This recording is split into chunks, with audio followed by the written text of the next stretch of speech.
నమస్తే, welcome to hit TV. నా పేరు నరేష్. ఆంధ్రప్రదేశ్లో కూటమి ప్రభుత్వం ఏర్పడి సంవత్సరం గడుస్తుంది.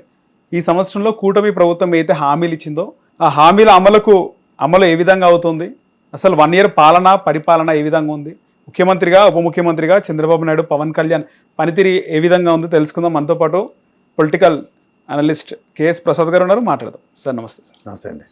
సార్ 1 year పాలన ప్రజాపాలన అంటారా, లేకపోతే సూపర్ 6 అంటారా, సూపర్ ఫ్లాప్ అంటారా, ఎలా ఉంది కూటమి పరిపాలన, ఏ విధంగా ఉంది? అంటే పరిపాలన ఒక హ్యూజ్ ఎక్స్పెక్టేషన్స్తో ఉన్న 124 స్థానాలు వచ్చిన అండ్ పవన్ కళ్యాణ్ గారు అండ్ చంద్రబాబు నాయుడు గారు మనకి ఎప్పుడు సహాయం చేయని బీజేపీతో కలిసి పరిపాలించిన 1 year ప్రోగ్రెస్ అంటే ఒరిజినల్ చంద్రబాబు నాయుడు గారి మార్క్ అయితే కనబట్టలేదు. అసలు ఎప్పుడైనా సరే చంద్రబాబు నాయుడు గారి గవర్నమెంట్లో ఒక మార్క్ ఉంటుంది, అది ఎక్కడ కనబట్టలేదు. రెండోది, ఈ సంక్షేమాలు వాళ్ళు ఏవైతే 6 ప్రామిసెస్ చేశారో అదర్ దాన్ పెన్షన్ ఈ 1 yearలో ఏది ఇవ్వలేదు. ఇవాళ ఏదో అమ్మ ఒడి అన్నారు, స్టాటిస్టిక్స్ చెప్పారు, ఏదో 65 లక్షల మందికి ఇచ్చాము. అదేని ఇందాకలే ప్రెస్ మీట్ కంప్లీట్ అయింది చంద్రబాబు గారిది, లోకేష్ది. అందులో పవన్ కళ్యాణ్ ఎక్కడున్నాడు? లేడు. కలెక్టివ్ రెస్పాన్సిబిలిటీ బీజేపీది ఏది?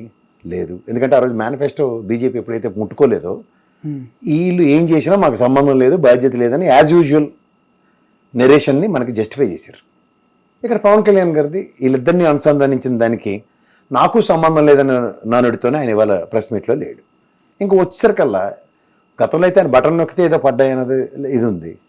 ఇప్పుడు 25 లక్షలకి ఏ స్టాటిస్టిక్స్తో ఎలా ఇచ్చారో నాకైతే అర్థం కావట్లేదు. ఇప్పుడు దానికి గత ప్రభుత్వంలో ఇచ్చిన దానికి వాళ్ళు ఎంతో ఇచ్చారు, 24 లక్షలు 26 లక్షలు ఎంతో అన్నారు. ఇప్పుడు వీళ్ళు చెప్పిన 65 లక్షలకి ఆ డిఫరెన్స్కి ఇద్దరు పిల్లలకి కలిపి ఇచ్చారా, ముగ్గురికి ఇచ్చారా, ఆ లెక్క చెప్పాలి కదా. Overall statistics needs to be justified కదా. ఓకే. అండ్ బడ్జెట్ అలికేషన్స్లో మీరు పెట్టిన 8,500 కోట్ల దగ్గర ఎంత ఉన్నాయి, అదేమో 2,000 రూపాయలు మినహాయించుకొని మిగిలిన 13,000 ఇస్తున్నాం అని చెప్పారు. వేసే ప్రక్రియ ఎలా? గతంలో బటన్ నొక్కడం కనబడింది, ఈసారి ఎవడు పేక నొక్కితే పడ్డాయో తెలియాలి.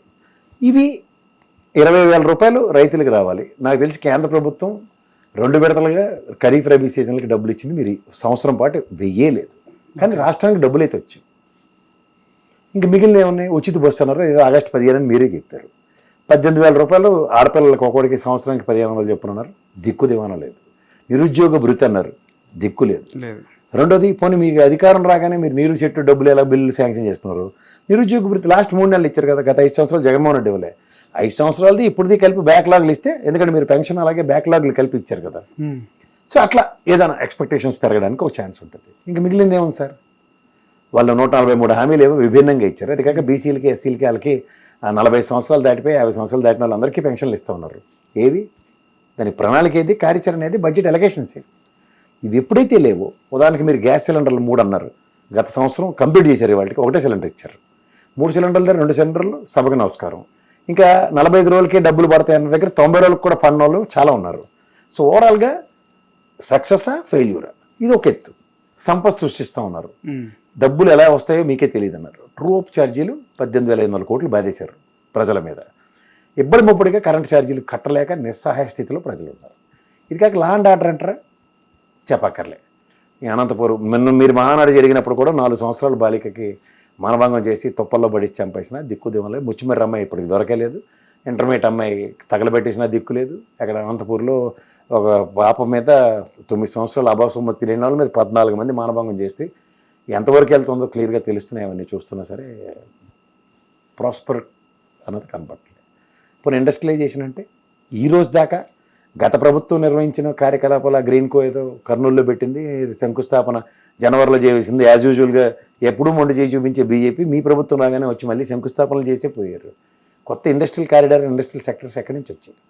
గతంలో 10 పోర్ట్లు 3 పోర్ట్లు ఒక ప్రగతి చేయడానికి అభివృద్ధి అన్నది కాన్సెప్ట్ కనబడుతున్న దగ్గర ఒక్క కార్యాచరణ కూడా ఇవాళ ఎక్కడ కనబడుతుందో ఒకసారి చెప్పండి. మూలపాడు ఫిష్ ల్యాండింగ్ సెంటర్లు 10 వీటి మీద, మెడికల్ కాలేజీలు 17కి 5 కంప్లీట్ అయ్యి మిగిలిన 13 మీద ఈ రోజుకి బడ్జెట్ ఎలకేషన్ లేదు, కార్యాచరణ లేదు. సో ఓవరాల్గా పోనీ మీరు కొత్త ప్రాస్పెక్టివ్ డ్రైవ్తో అయినా చేస్తారంటే ఆరోగ్యశ్రీ బిల్లు 6,800 కోట్లు ఇప్పటికీ బకాయిలు తీరలే.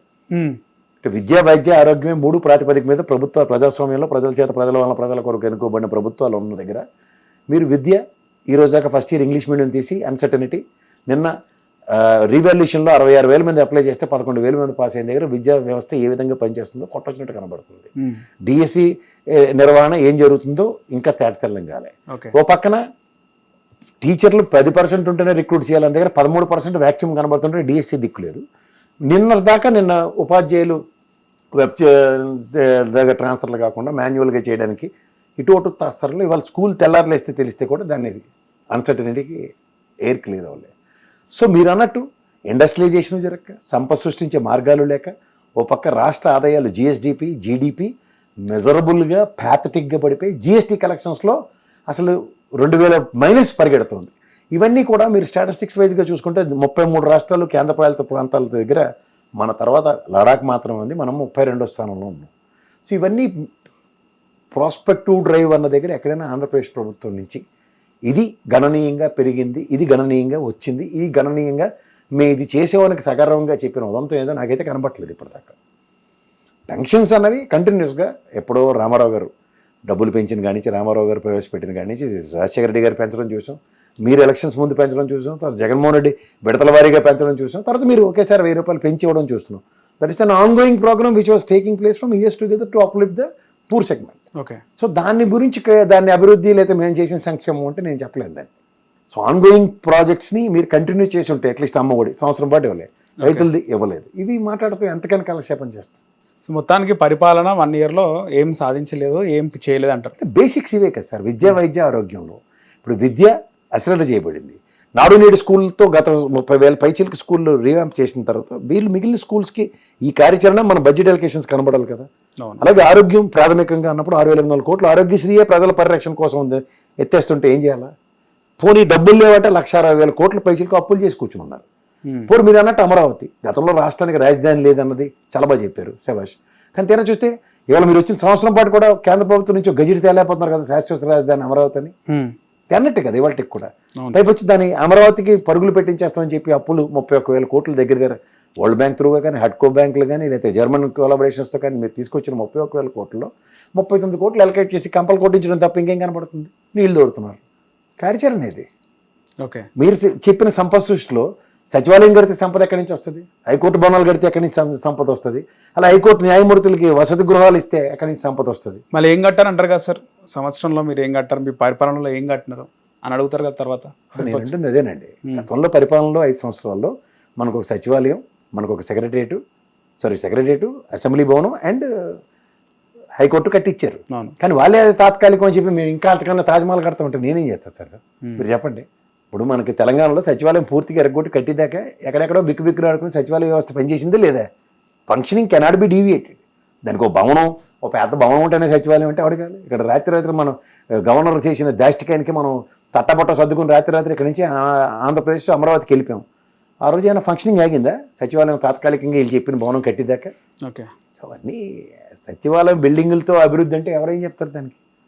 Without the presence of building కూడా అభివృద్ధి సంతరించుకుంది.